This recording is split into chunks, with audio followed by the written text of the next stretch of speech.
Okay, hello everyone for joining this session. In this session, basically, we will get started as you will be undergoing the JMeter web performance testing training. So, it is important that you know about a few things that will give you a head start, and things will become much more simpler to you when you actually go through the training videos.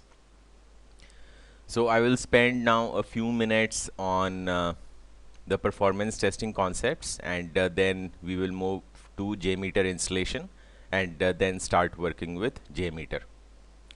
So keep in mind that I'm not going to cover everything in detail in this particular session, but just give you enough information about the basics so that you can get started, and you will find all the details with lots and lots of examples in the training videos.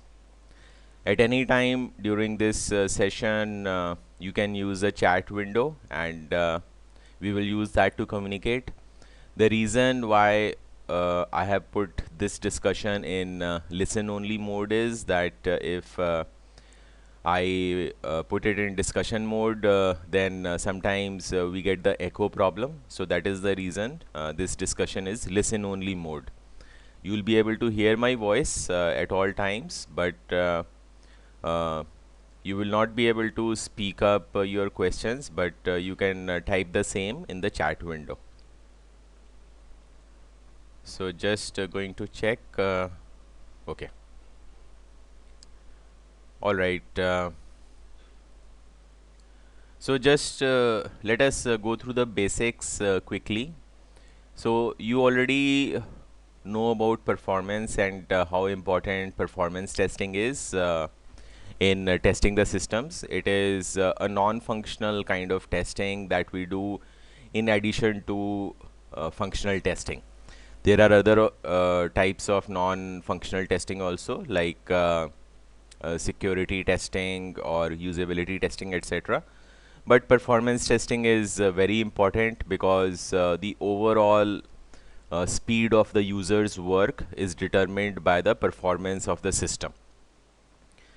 Now, just by thinking about it, people tend to relate performance with speed, but it is not only the speed, it is other characteristics of the system also. So if the system has higher capacity, or it uses less resources leading to cost savings, or it is more stable, or can work for long periods of time without failure, or it is more accurate, we say it has higher performance.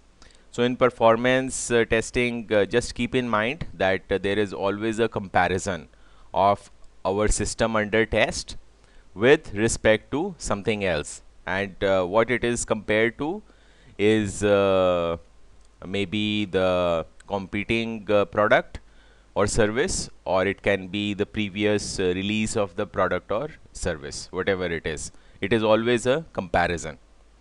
If we don't have any competing product or previous release, then the performance testing is done with respect to the standards and norms that we have in mind. Okay, the need of performance testing, this is important in case of new products and services, when the organization wants to impress the users with higher performance, or at the very least they have to meet the user expectations. If the users are already using the existing version of the product or service, or there may be contractual requirements. Now, next thing we need to know about is certain important concepts, certain important terms that are used in performance testing. So first is the business transaction. So what is the meaning of a business transaction? Well, first of all, in the system under test, you need to identify the main types of users. So a system can have many different types of users. There may be, let's say, there is an e-commerce shopping website, and it has shoppers, it has visitors, it has finance users, it has shipping department users, it has management users. So there are so many different types of users, different user profiles.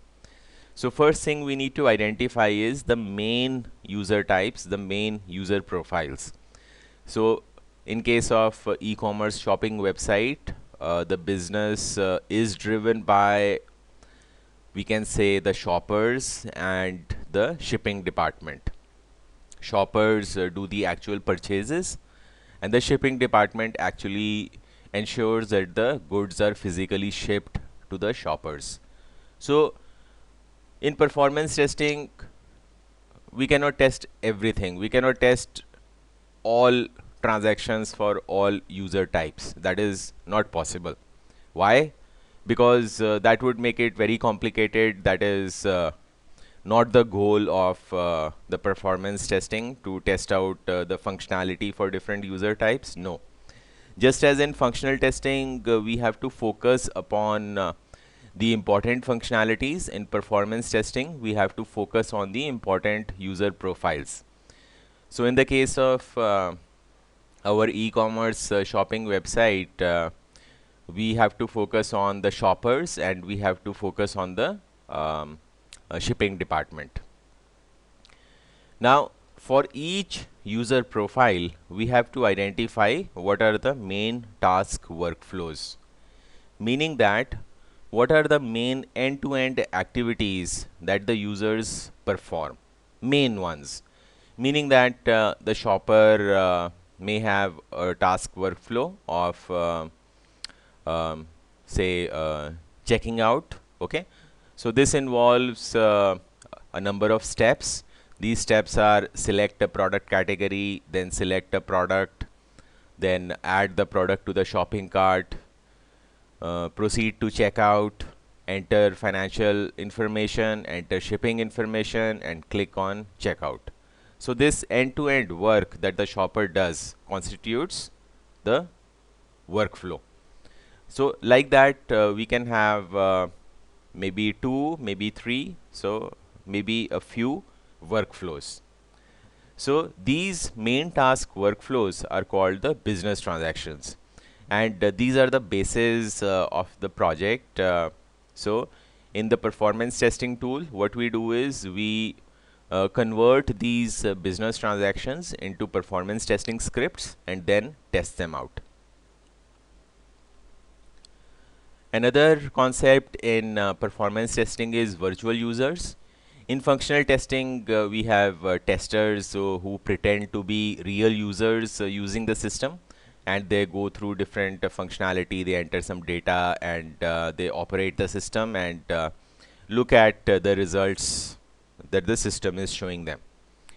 Now, in performance testing, the challenge is that we may have to work with a large number of users. So let us say we want to test our e-commerce shopping website with 100 users, all working together, all working concurrently.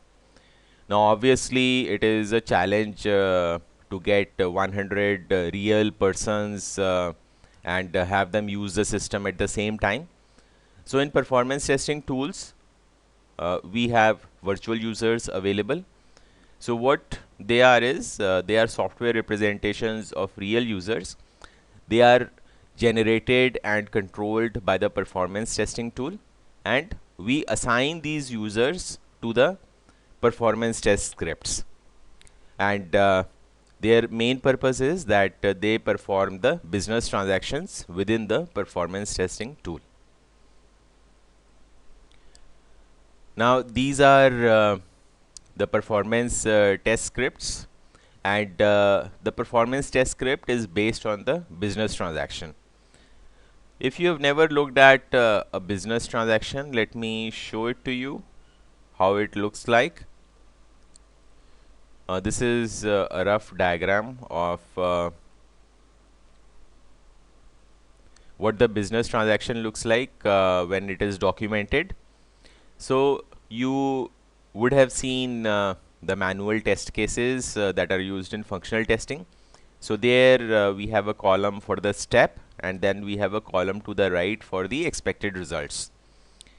In the case of business transaction, we are not really concerned about the expected results. So we just put the step, and then we put the performance requirement. So here, for instance, the step is select a product, and the maximum response time is 3 seconds. So what this means is that when the user selects the product, the system updates itself and selects that particular product in a maximum of 3 seconds. Then the second step is added to the shopping cart, and here the maximum response time we are looking for is 5 seconds, which means that in 5 seconds the system should be able to update itself so that it has put the selected product in the user's shopping cart. So that is how a business transaction looks like. Now in the performance test script, we have to convert the business transaction steps into requests. So for every step in the business transaction, we have to put one or more requests, one or more corresponding requests in the performance test script. So this we'll see when we see the working example in JMeter.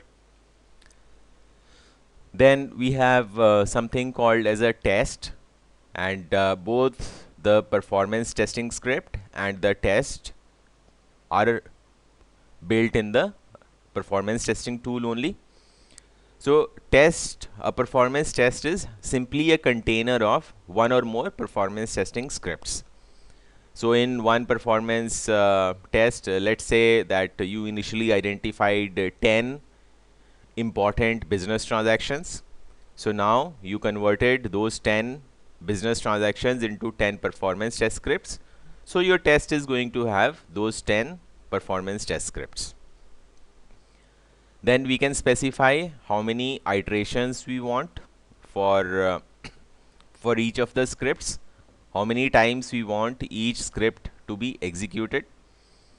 And the other thing is that test is executed by virtual users. So we assign the virtual users to different scripts within the test. So just to show it to you diagrammatically. Okay. So at the innermost, we have the performance test scripts. It can be one script or it can be any number of scripts here. Each test will contain that entire set of scripts, whether it is one script or multiple scripts. And we can have any number of tests running against the system under test. The entire set of the tests running at that time under the system under test is called the workload.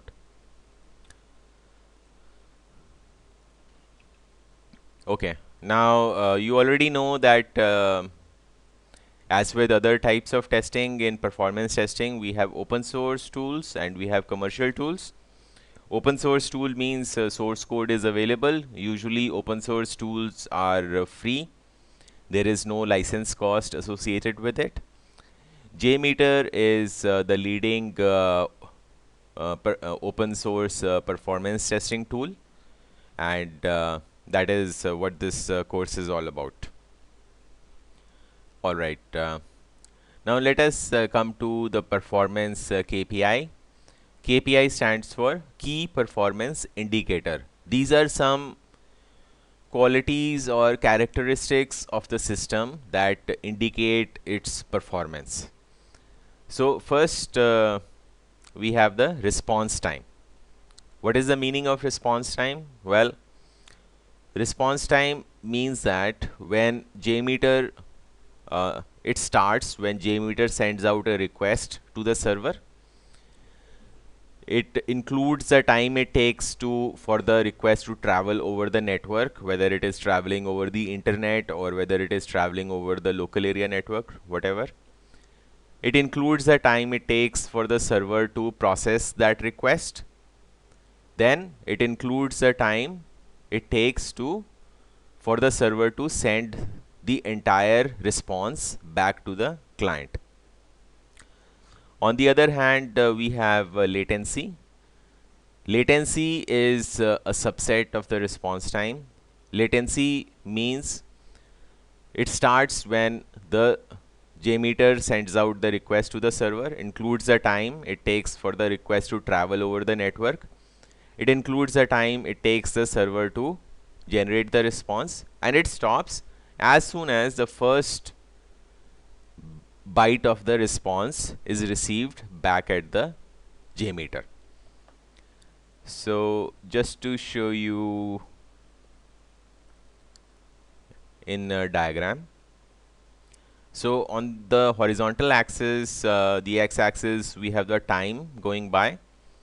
So let us focus on response time. So here we see that the response time starts when the request is sent out. So it takes a while for the request to travel to the server.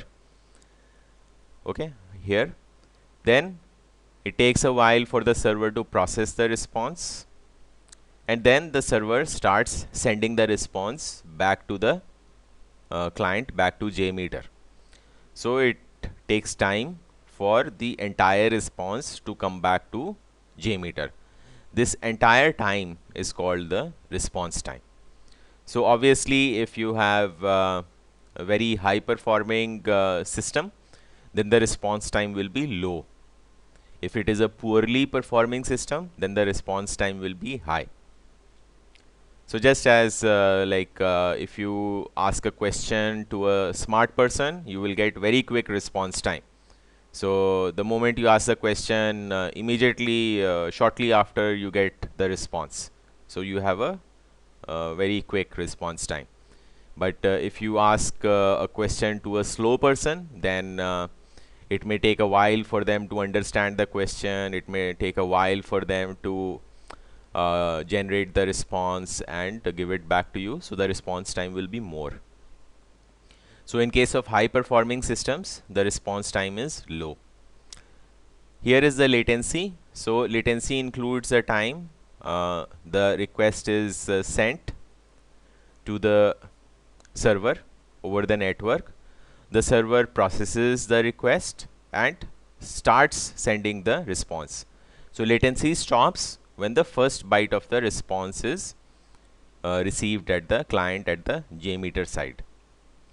Also keep in mind that there is an additional time called the render time. This depends on what user interface you are using. If you are using your browser, then after the entire response is received at your browser, the browser takes a while to render it within the browser window by displaying the images, by executing the client-side JavaScript and so on. So that is additional time. Performance testing tools are not worried about this render time, because this render time depends on the client software that is being used. JMeter also does not bother about this render time. JMeter bothers about the time that is relevant to the server, relevant to the system under test. So it bothers, it measures response time and it measures latency. Then there is a maximum concurrent VU. This stands for virtual users. So how many concurrent or how many simultaneous users is the system able to support without becoming unresponsive or without becoming too slow? So that is also a performance KPI. So a higher performing system will have a higher capacity for maximum virtual users it supports. So if we have to compare two systems and one system is able to support 100 concurrent users, the other system is able to support 1000 concurrent users, we say that the second system, because it is supporting more users concurrently, has higher performance. Then another KPI is throughput. Throughput means the work done in unit time by the server. So we can measure throughput in responses per second or responses per minute. We can find out, JMeter can find out how many responses is the system sending every minute. So higher throughput means higher performance. Okay. Here is a graph of taken from JMeter. The blue line indicates the average response time. So remember that low response time means better performance. And this is the x-axis is the time into the test. So it starts initially. Initially the response time was more, but then it started coming down, and then it became horizontal, meaning it settled down. And here is the throughput, and we can see initially throughput was low, then it kept on increasing, and then it plateaued after a while.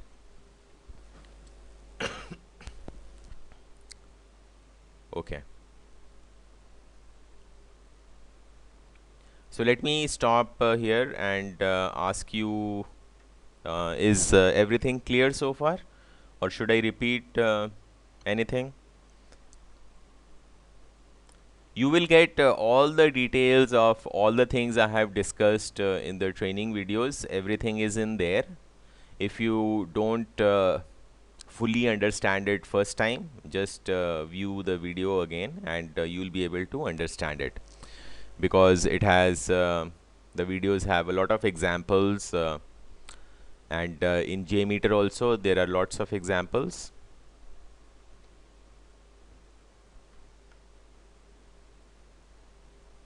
Okay, very good, Monica. Mayank, what about you? Are things clear to you so far? You don't have to remember everything right now. That will come with repeated viewing of the videos and practice. So just relax and try to understand what is being discussed here.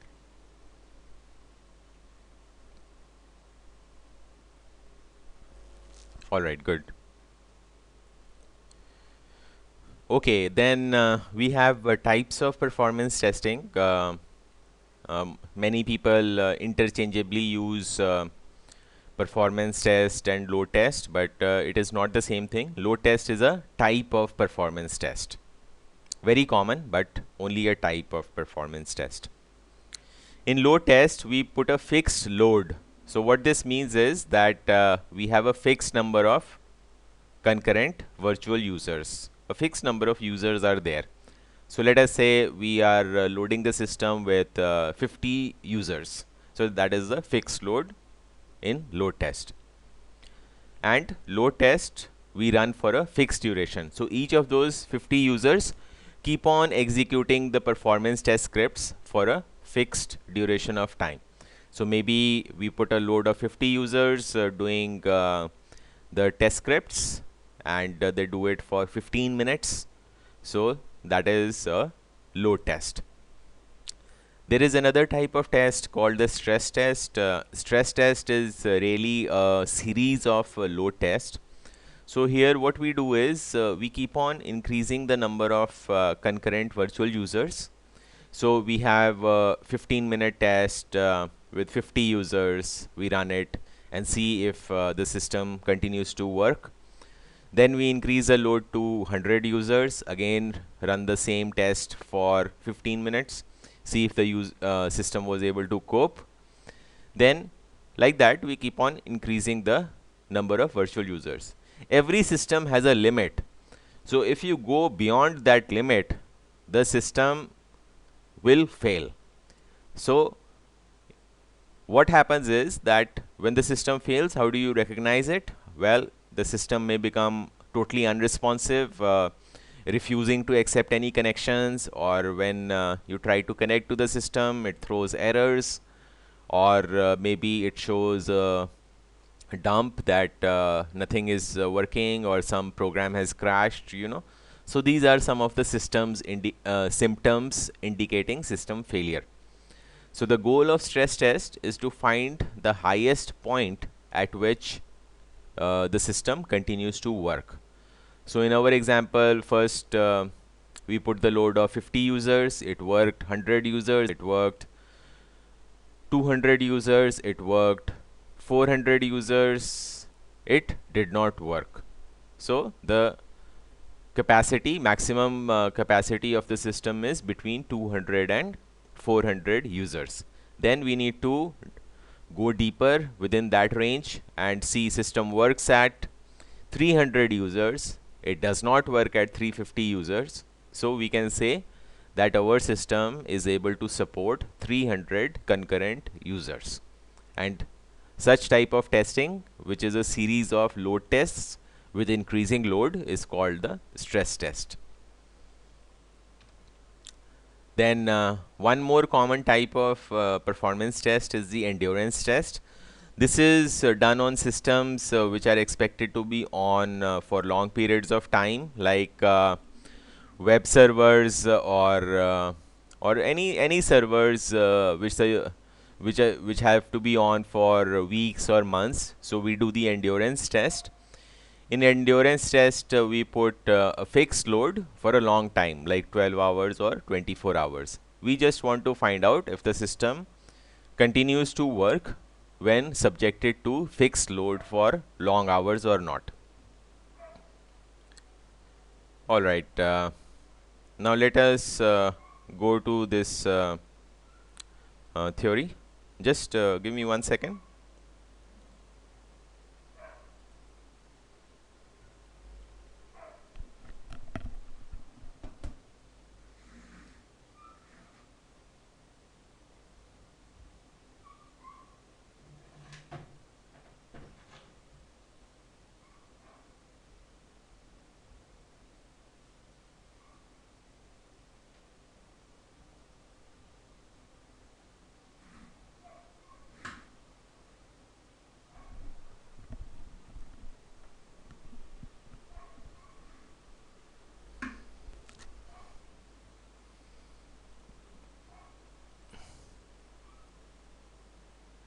Alright, thanks for standing by.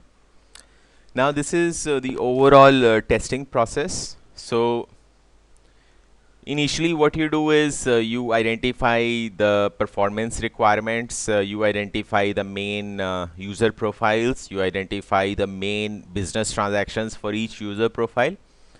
Once you have that input data, you can start the performance testing process. So basically you will do the test script modeling, and test script modeling involves converting the business transaction into the performance test script.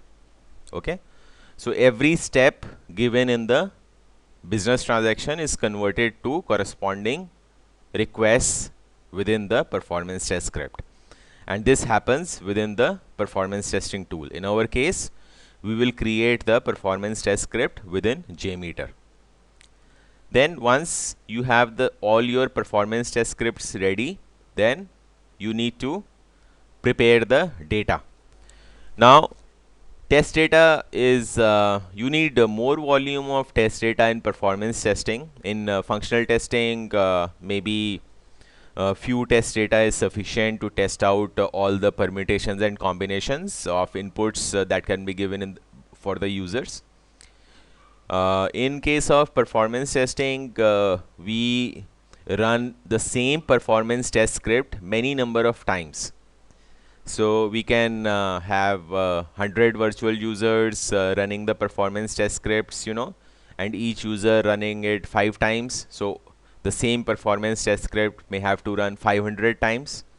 So we need the data to support all those executions, all those iterations. If we don't do that, if we run the same script with the same data every time, then what happens is that the system caches the responses. This is what has been seen in reality. If the system caches the response, we will get an impression that the performance is much higher, not based on reality. So that is why we have to give sufficiently different data in different executions of the same script. So for instance, if the performance test script searches for a product, and every time it searches for the product, let's say a particular brand of smartphone, okay, in the e-commerce shopping website, then sooner or later the server will understand that there is a heavy demand for this type of request, so it will cache the response in its memory. It will not actually process the request, it will just look at the request and immediately shoot the response back.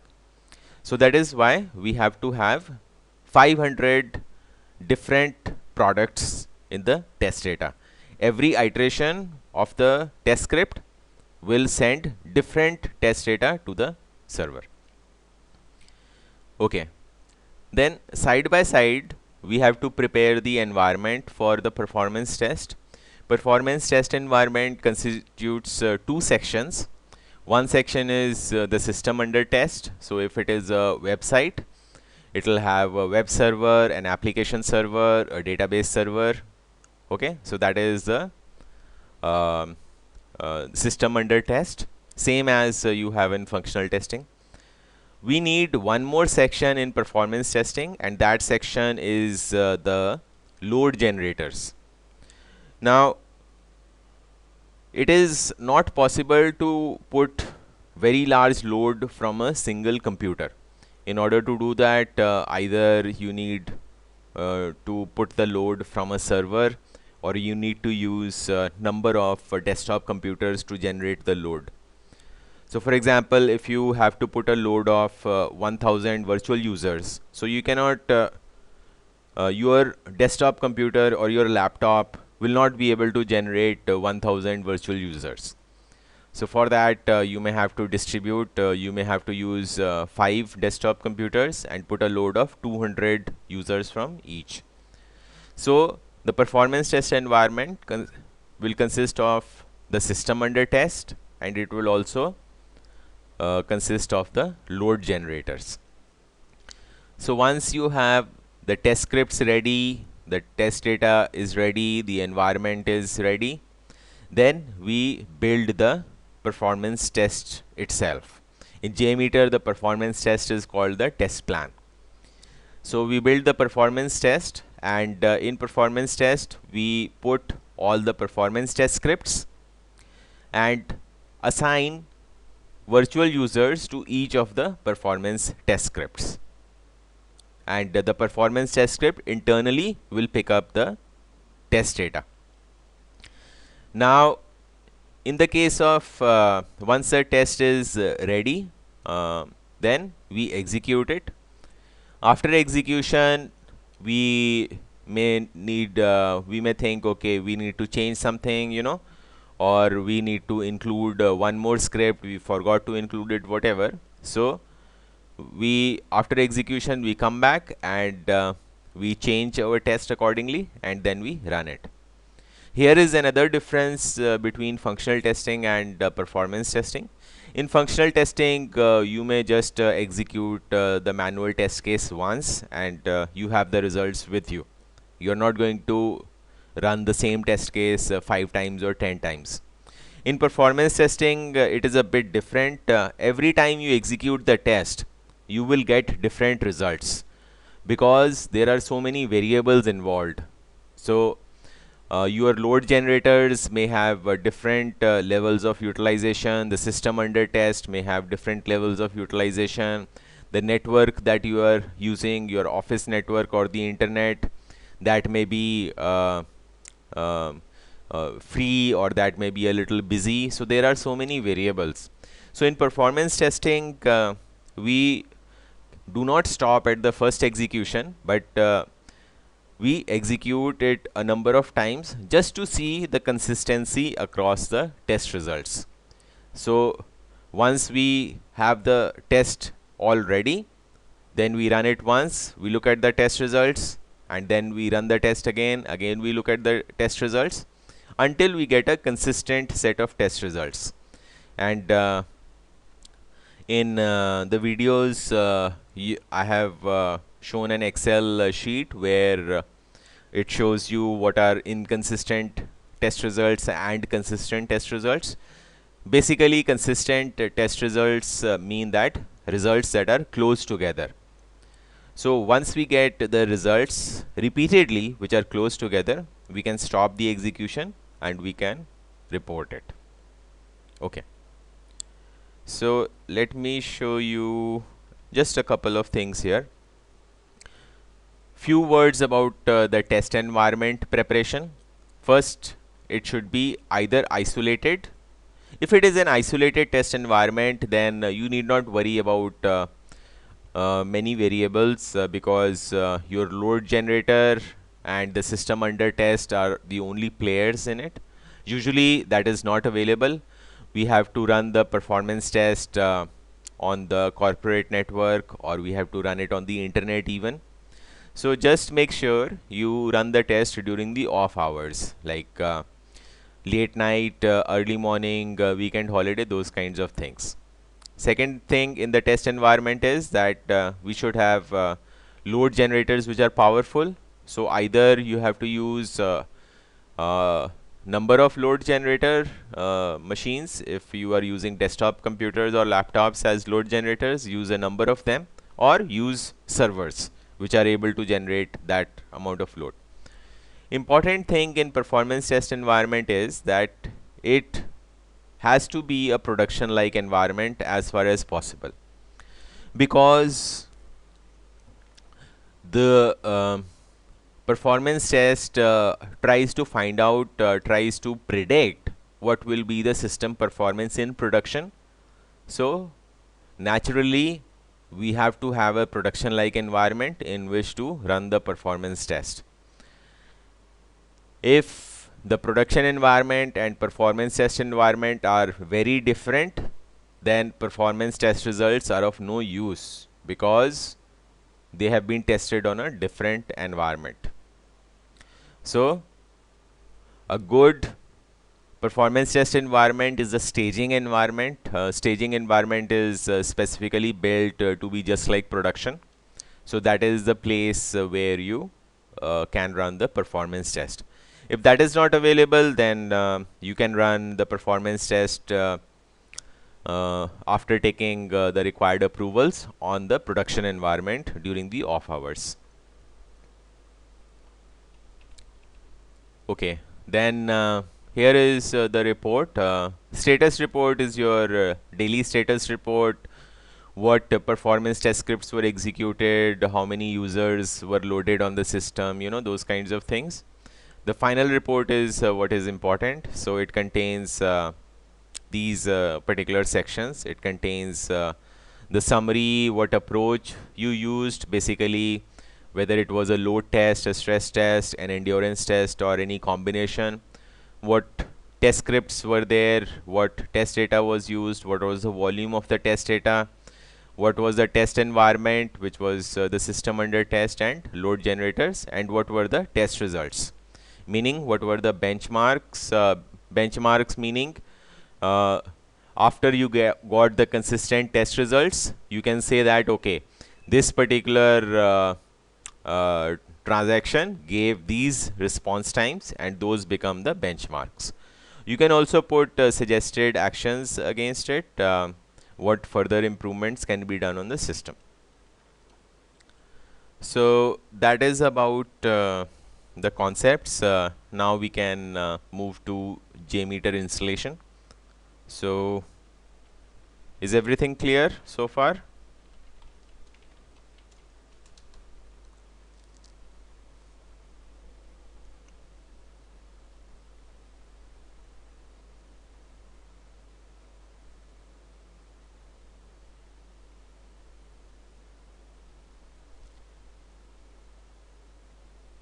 All right. Now what I will do is go to JMeter installation, and let me close this.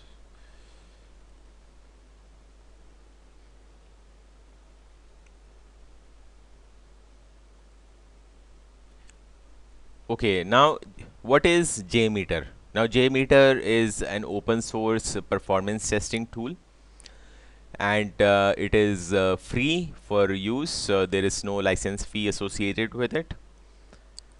Then it is a Java application. It is a Java program. So because it is a Java program, it needs Java in order for it to work.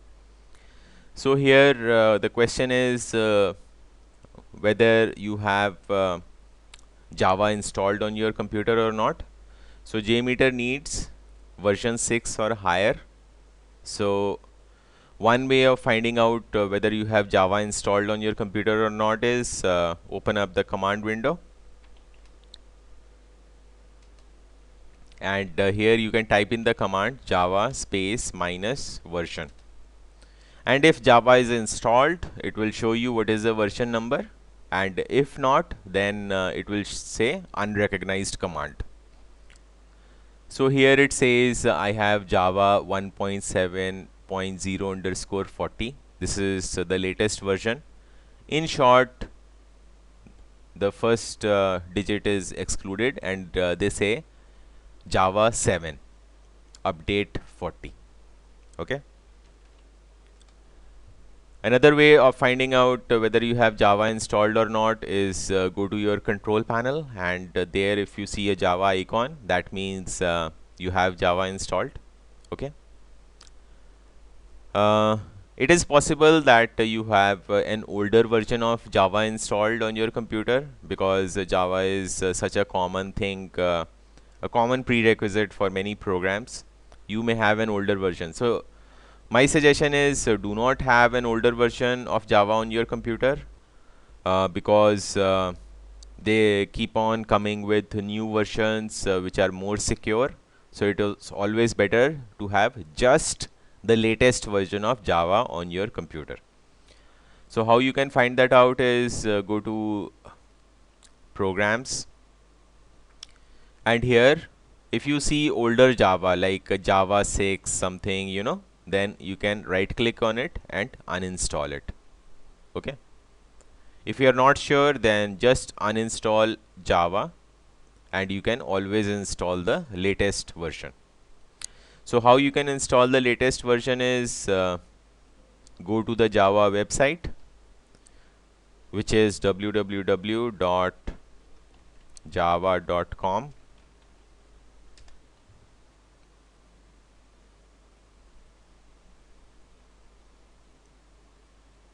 and here you can see there is a button for free Java download. So just click on that. It will tell you what is the latest version. So it says recommended version 7 update 40. This means this is version, full version name is 1.7.40.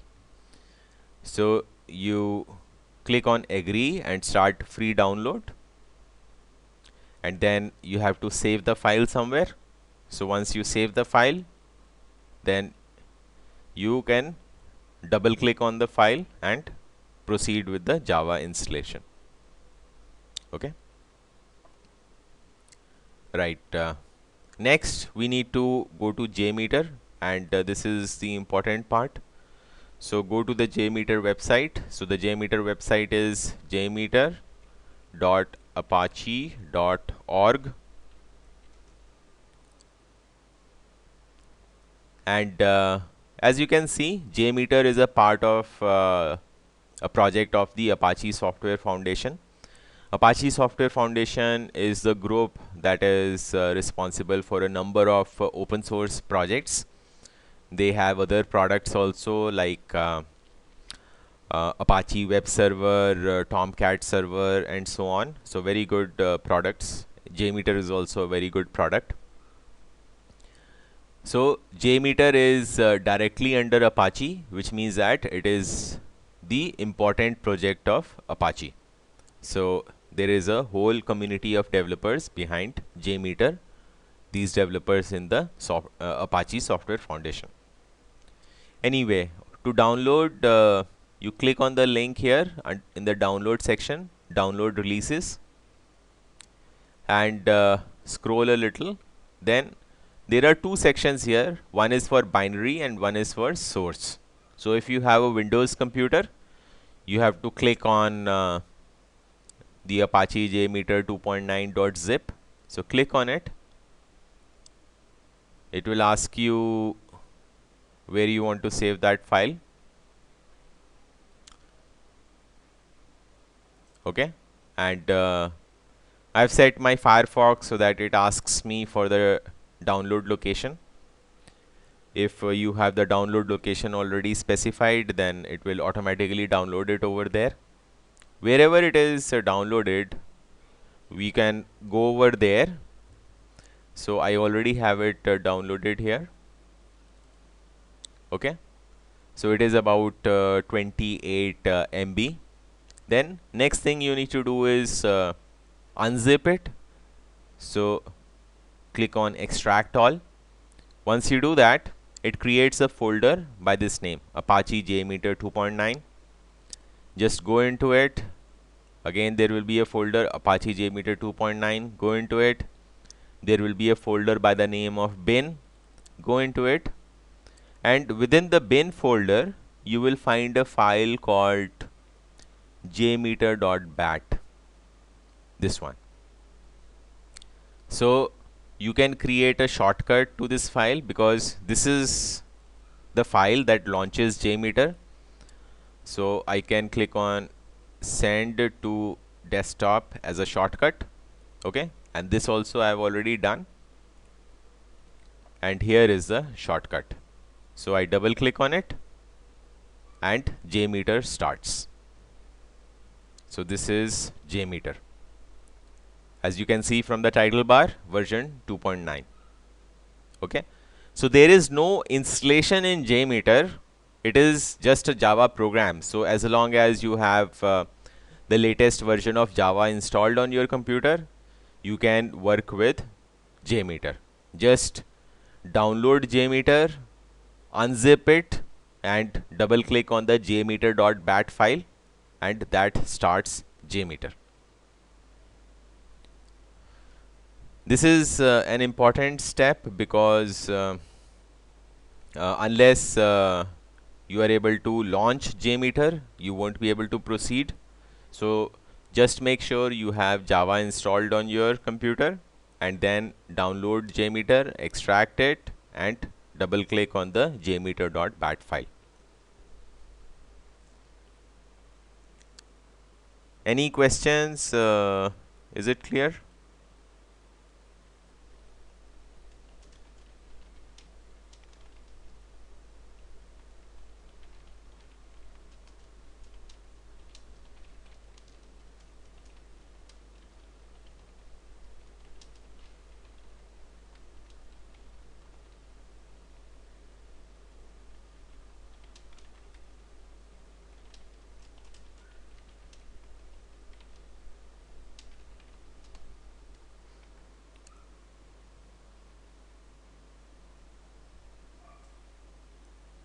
Yeah, JMeter, the question is, can JMeter be run as a Windows-based program? Yes, it is a Windows-based program.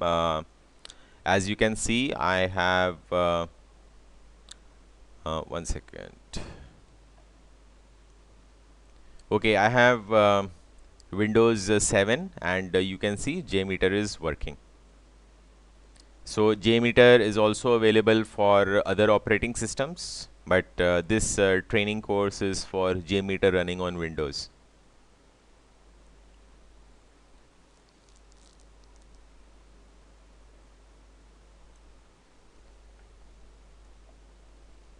All right. So just make sure that you have JMeter working. If not, you can drop me an email and I can probably help you with that.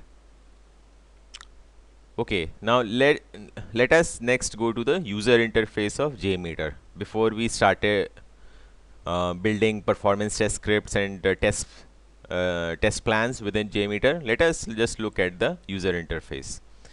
So this entire JMeter window is called the JMeter console. Okay, the JMeter console has two important sections. There is a section on the left hand side, this white pane that you can see. This is called the tree view. Okay, it is not looking like a tree view right now, but once we start adding the elements, then it will look like a tree view.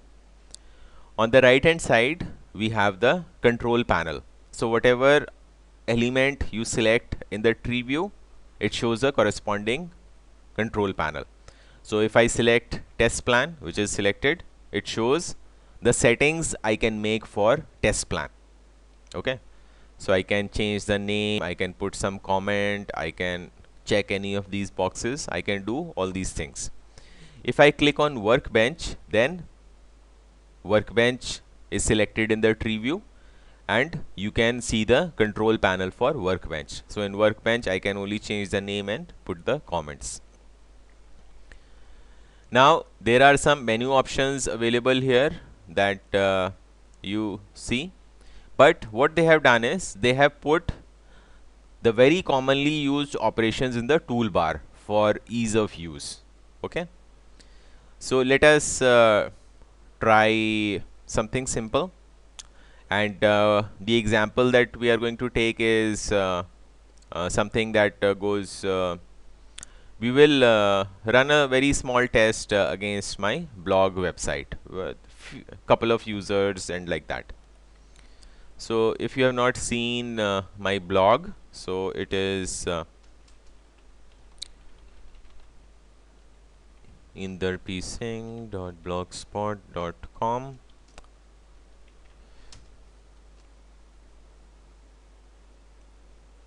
Okay, so this is my blog by the name of Software Testing Space, right? And here you will find different articles, right? And you can go to the older posts, etc., all that. Now the articles are also categorized. So for example, in test automation category there are 51 articles. In functional testing there are 43 articles, like that. In performance and load testing there are 14 articles, and directly you can go to the relevant articles in performance and load testing just by clicking on that category over there. Okay, so this is what we are going to use as an example. So how you get started? Now let me just get you started here. Okay, so what we first of all we have to do is go to the test plan and right click on it. Everything works by right clicking in JMeter tree view. Okay, so just make sure you right click. So you click on right click and then you go to add, you go to threads, and you go to thread group. Now what is a thread group? A thread group means a user group. In JMeter, users are called threads. Threads is just a technical name for users. Users are represented by threads, which are processes in the computer's memory. So just something you have to bear with in JMeter. In JMeter, users means threads, or threads means users. Okay. So here you can change the number of users. It just puts one user by default. So let it be like that. We'll come back to this later. Now within the thread group, we have to put a request. Okay, so what we do is the requests are called as samplers in JMeter. Why they are called samplers? Let me just add the request first. So we go to add, then we go to samplers and click on HTTP request. We want to send a HTTP request. HTTP request means it is a request that will be sent to a web server. Alright.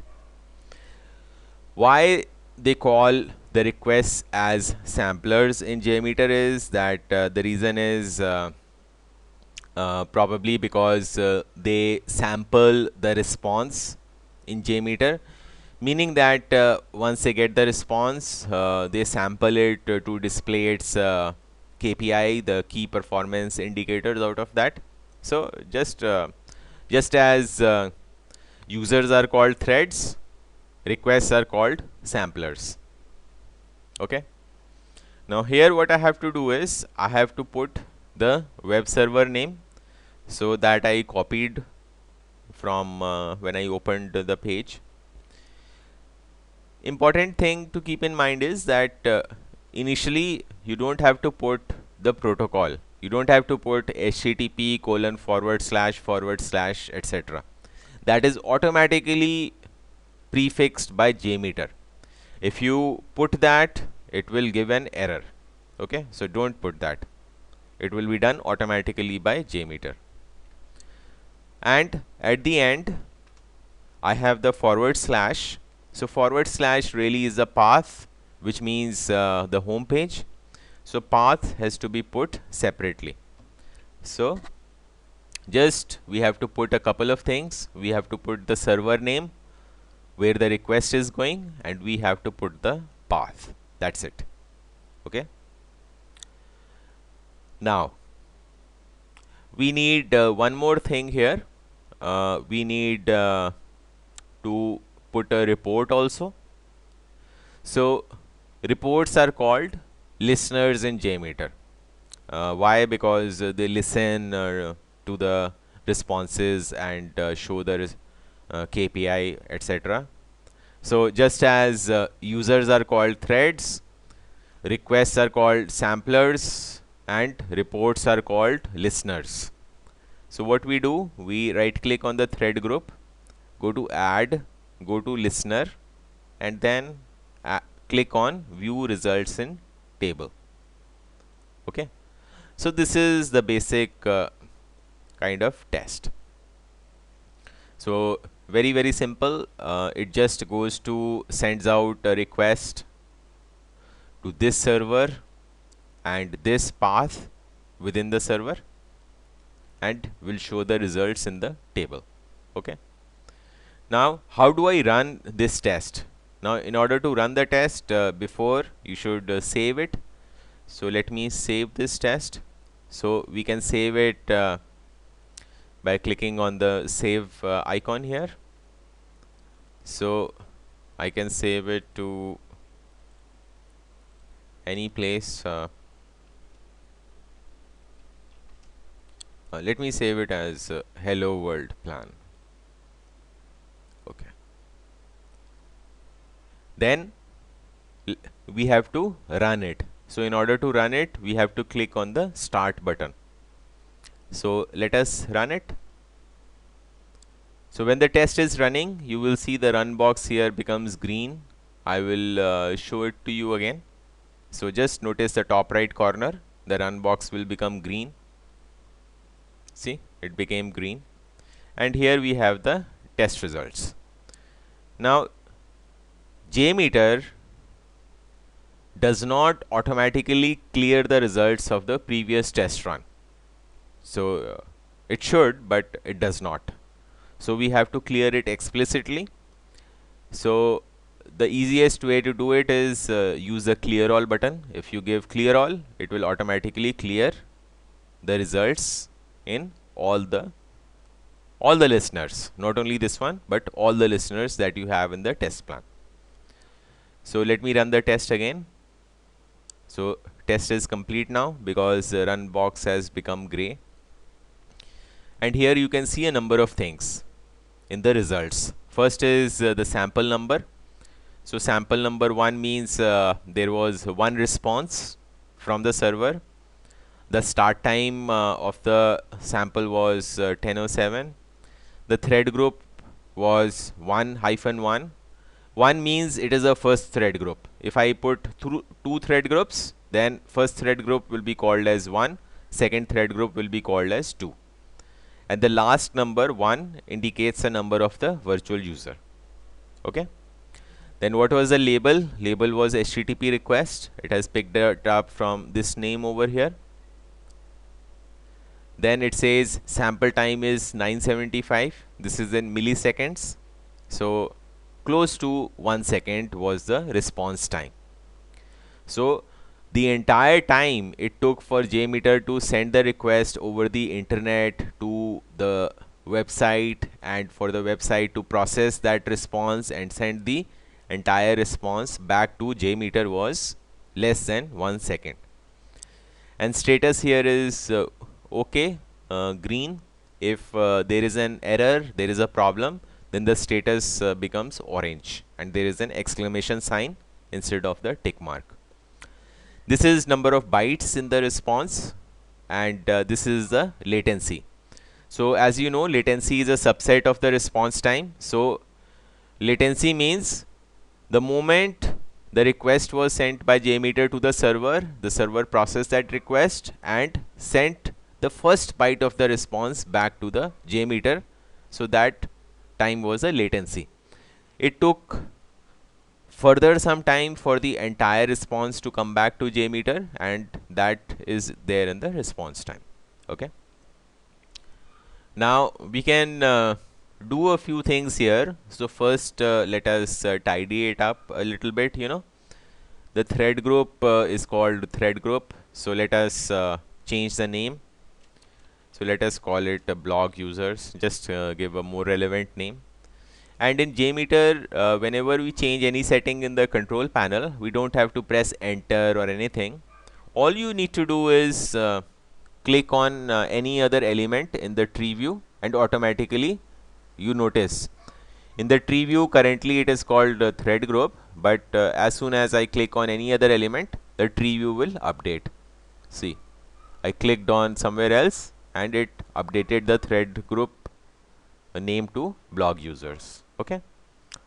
Then HTTP request, I'm sending this request to the blog homepage. So let me change the name to homepage, and view results in table I can leave as it is, no problem. So let us run the test again and see that the labels will be changed here. So I clear all, start the test, and you see now the thread name is more meaningful. So it is blog users 1, meaning thread group 1 and 1 user, and the label is homepage for the request. So this has come, and other details are the same. All right. So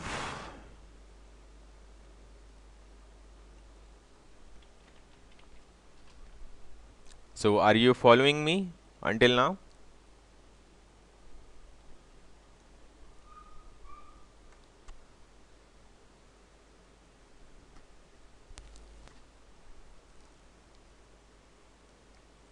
Okay, so let me make it just a little bit more complicated. So what I'm going to do is here I had put one thread, and here the loop count is 1. What is the meaning of loop count?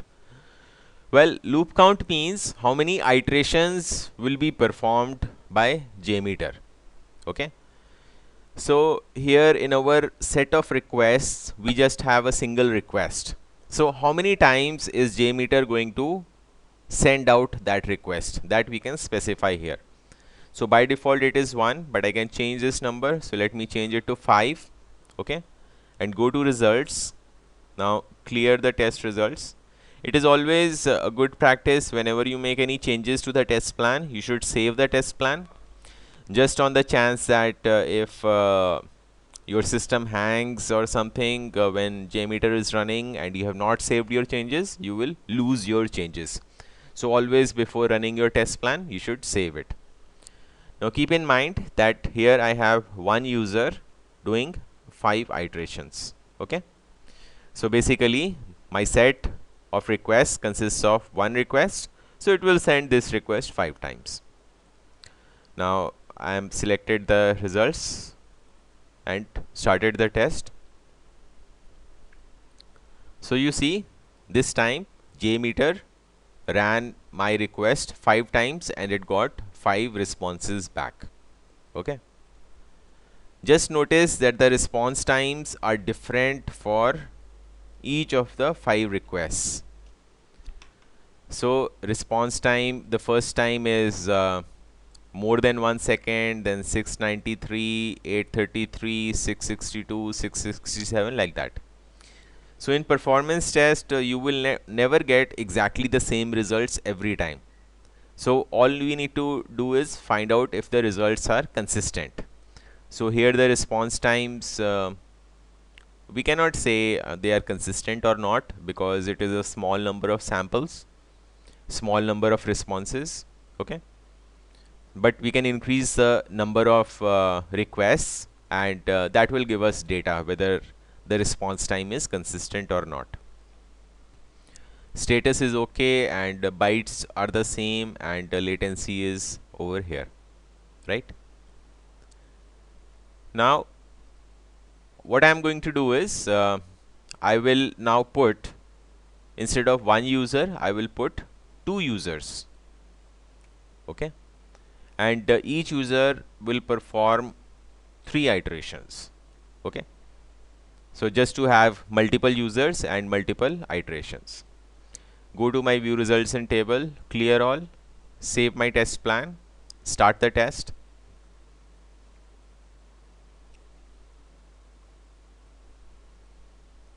Okay, now here we see the difference. The difference is that earlier we used to get blog users 1-1, but now we are getting 1-1 and 1-2.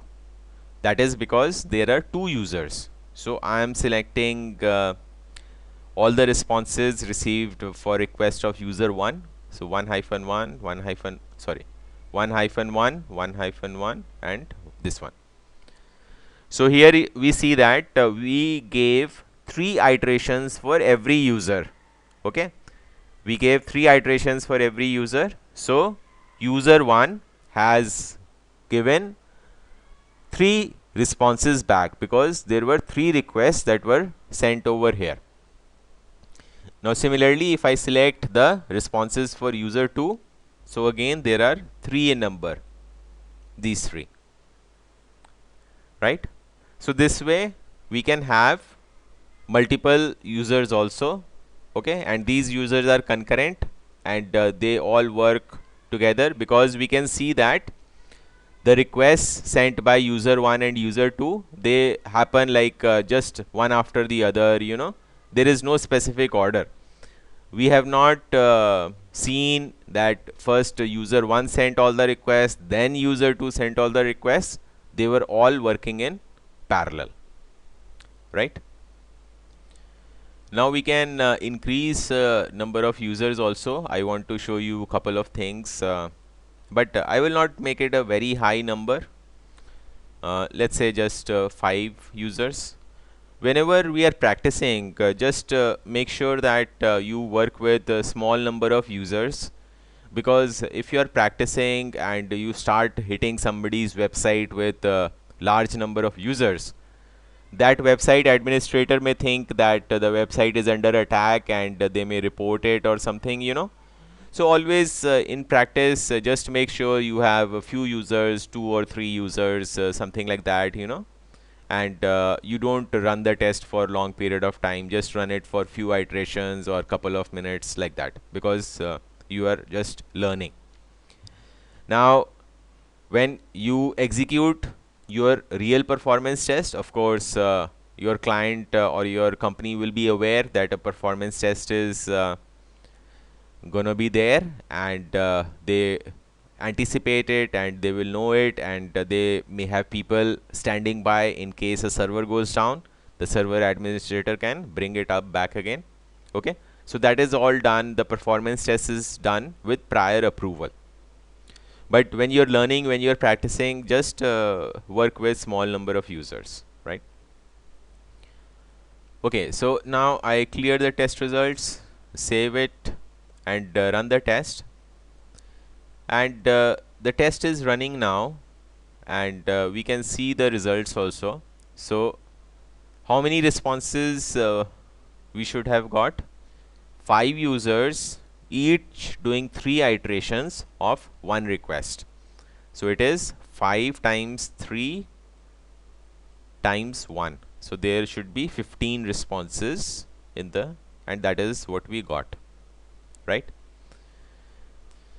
Now here what I have done is I have put 5 users, but um, they are all loading together, so we cannot really see the difference. So what I can do is I can increase the time in which to load the users. So let me increase the time to 20 seconds here.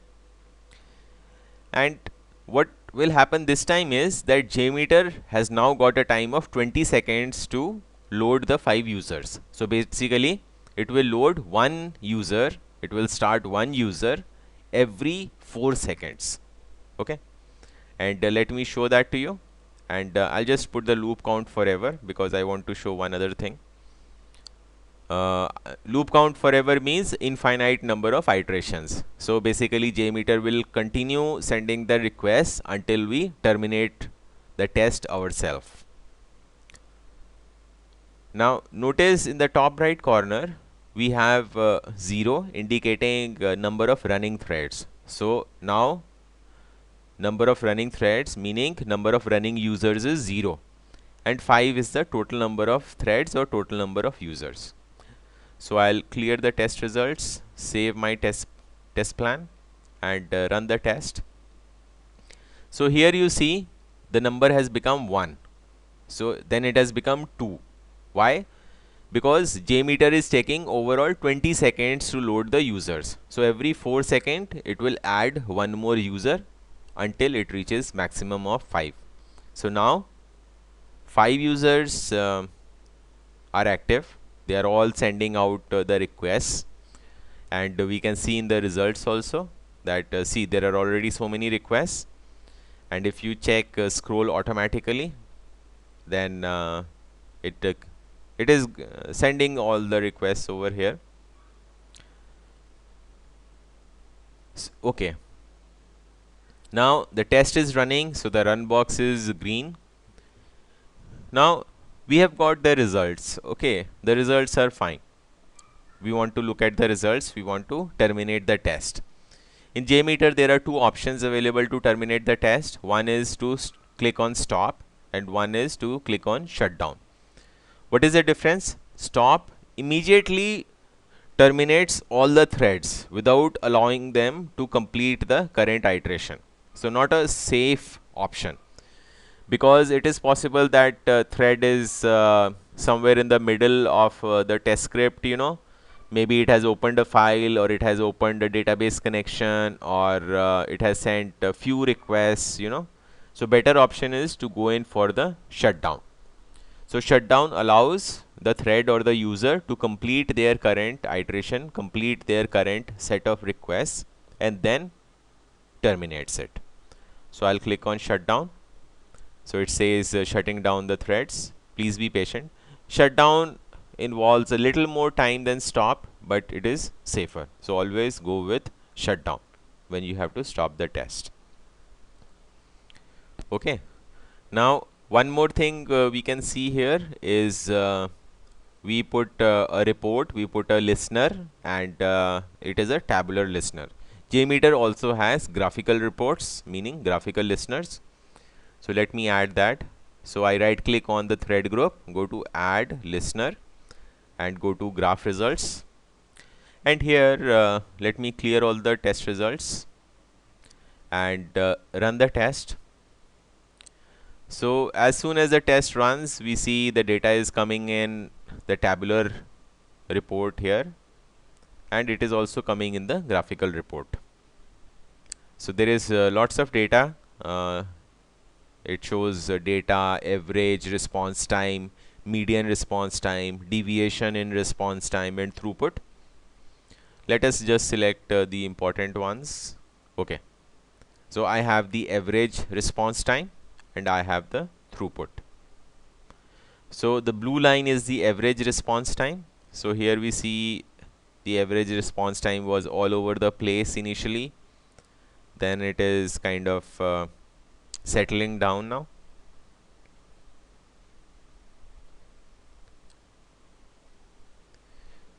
So once it settles down, we can terminate the test by using the shutdown button.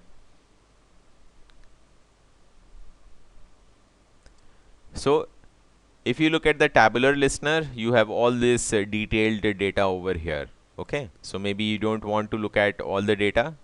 Maybe just you want to look at the graph. You want to see overall during the test what was the what were the performance KPI that JMeter observed. Okay, so this blue line is now flattening out, and we have a good number of samples also. We have good number of responses on which JMeter is operating now. So let us maybe wait for JMeter to get 1000 responses, then we will shut down the test. Because 1000 samples is statistically a large number, so the average of a large number is meaningful. Average of a small number of data is not meaningful.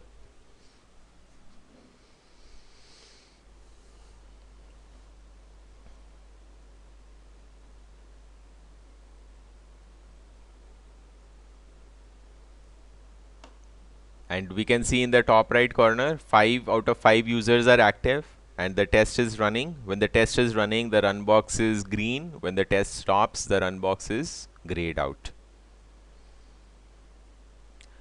Okay, so we see the blue line over here, which is the response time, average response time, and the green indicates the throughput.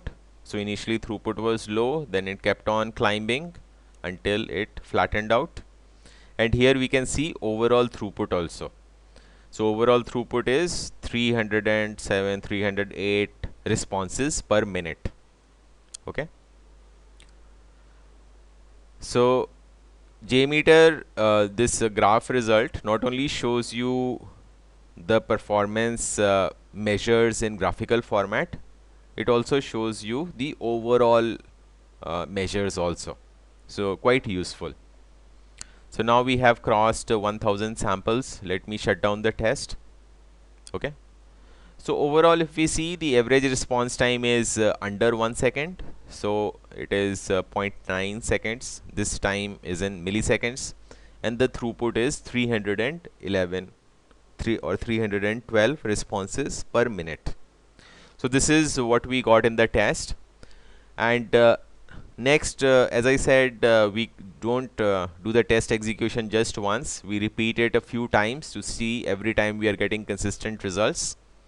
And then we can take these results and we can report it to the team and the stakeholders in the project. So this was just a very basic, very simple kind of a performance test. And but you have seen some important concept: thread group, meaning user group in JMeter. So every performance test script will have its own thread group, and there you can specify how many users will run that performance test script. Then within the thread group, we have the requests. So thread group corresponds to the performance test script. The request corresponds to the step within that script. Then we include listeners or reports in JMeter, and there are tabular listeners and there are graphical listeners. They show the data accordingly. And in the thread group, we can specify how many users will be there in the thread group. We can specify a ramp up period, meaning we can specify the time over which the users will be launched by JMeter, just to make it more realistic. Because in real websites, all the users don't come suddenly onto the system. They build up over a period of time. So that is exactly what ramp up allows us to do. And we can specify whether the users will perform a fixed number of iterations, say 20 iterations, or we can put the loop count as forever. If we put the loop count as forever, then JMeter will not terminate the test on its own. We have to either click on stop or shut down. Shut down is the better option because it allows the user to complete its current work. It allows, in other words, in JMeter lingo, it allows the current thread to finish its iteration. Okay. and these are the results. If you want to see the details in tabular format, you can use a tabular listener. If you want to see graphical results, you can look at this. So that is the introduction, just to get started. So is everything clear so far?